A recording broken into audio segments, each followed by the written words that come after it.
Effectively supporting someone who is struggling with an addiction requires an enormous amount of coordination among multiple government departments and services. This level of support, although difficult to provide, can be life-saving and will not only affect the individual and their family, but the community and island as a whole. Question to the Minister of Health and Wellness. How is your department working to effectively coordinate and deliver addiction services across the island? The Honourable Minister of Health and Wellness. Thank you very much, Mr. Speaker. Mr. Speaker, I spoke just moments ago with regards to the plans that we have with rolling out the new mental health and addiction strategy here in PI, which is all part and parcel of the replacement of the Hillsborough Hospital. But Mr. Speaker, even more important than that, what we've been talking about is the care that we can provide to individuals. We don't want to centralize these services, Mr. Speaker. We want to ensure that we're getting to the communities where the individuals reside so that they have the care and the supports closer to home. With regards to working with the other departments, Mr. Speaker, through our Chief Public Health Office, through Addiction Services, and through our mental health offices as well, we're reaching out to the other departments and collaborating with them as well so that we can make sure that as we move forward, we're all on the same page and we know how we're all intertwined and that we can best provide the best possible outcome for islanders suffering from mental health and addictions. Thank you, Mr. Speaker. The Honourable Member from Tyne Valley, Sherbrooke. Thank you, Mr. Speaker. It's obvious to see that addiction supports go beyond health-based services and include several other departments that must all work together. One of the most common barriers to cross-departmental collaboration is the inability to link and share information within and between services. A question to the Premier. Can you provide details of how cross-departmental data sharing may be strengthened by your government? The Honourable Premier.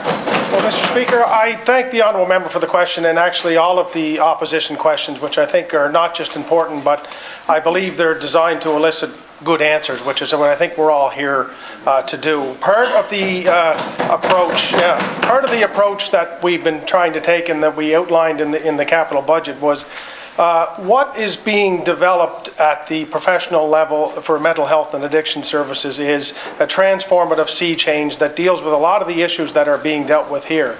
And I think in the true measure of collaboration with inside of this legislature to get this right, because we can't afford not to be doing it to the very best that we can, I think we need the input of everybody. That is why I'm excited that the departmental staff will get a brief, but I think we need to go further than that. And I do think that this isn't just one party can figure out how to make this a lasting solution going forward. So that is why when I met with the two party leaders before we came into the legislature, we talked about this briefly, just because we do feel like this is something we can't afford to get right and to do as well as we can. So these are excellent questions, and I hope that in the path forward to leading into the spring, much like we did with the child and youth advocate process, that we could actually come up with a system of delivery for mental health and addiction services that's strong, not just in Charlottetown and Summerside, but all across PEI, and treats those people, the growing number of people who need to be treated, Mr. Speaker. Thank you very much. The Honourable Member from Tyne Valley, Sherbrooke.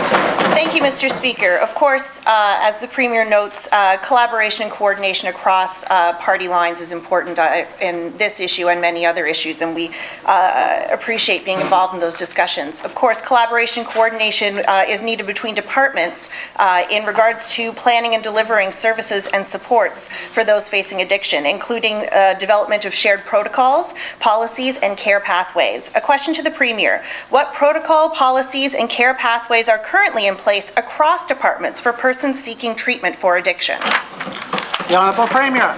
Well, thank you, Mr. Speaker. I do think that the question is also, it can't just be asked about mental health and addictions, but many other departments. One of the challenges, and dare I say the frustrations of a new government, is to try to break down what we all hear about are these silos and these information being stored in one place and not collaborating with other departments.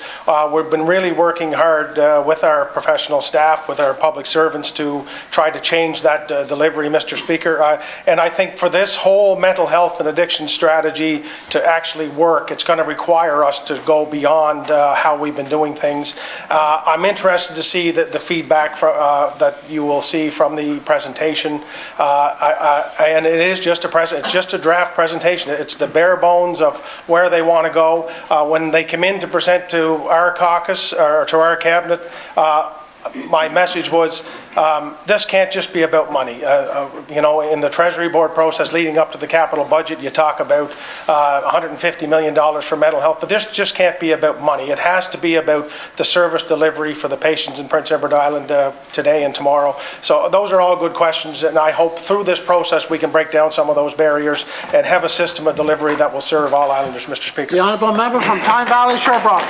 Thank you, Mr. Speaker. Considering the complex nature and level of interdepartmental coordination required for effective addiction treatment and recovery, I find it concerning that nowhere in any of the mandate letters was addiction specifically mentioned, including in health and wellness.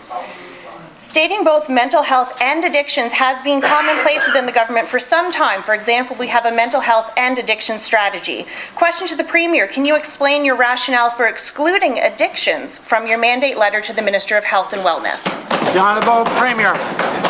Well, Mr. Speaker, I would suggest that it is a given, and I would suggest that $150 million initial investment in the capital budget wouldn't be a neglect. It would be a first foray to try to deal with something going forward on the long term, Mr. Speaker. I think that, you know, as I say, the first question from the Leader of the Opposition was, are we doing a good enough job? And I think I honestly said, no, I don't think we are. I think collectively, by working together, we can get a lot closer to saying yes to that question if we're open to new ideas, Mr. Speaker. That's what I hope the process will unveil, Mr. Speaker. But I think it is one of the most important things that we will do in here, not just today in these questions, but the life of this government, whatever it is. I hope we can get some really solid solutions going forward, Mr. Speaker, to treat islanders. Thank you very much, Mr. Speaker. The honourable member from Tyne Valley, Sherbrooke. Thank you, Mr. Speaker. I appreciate the Premier's comments about the need to collaborate and to work together, and that there is a lot of work to do to break down silos in many areas. However, I have to stress that it seems to me that there are really only two possible reasons why addictions would not appear in the mandate letters. Either the Premier carelessly forgot to include addictions, overlooking the many islanders and their families struggling with addiction issues, or a conscious decision was made to omit addictions as a key area of focus for health and wellness in the province.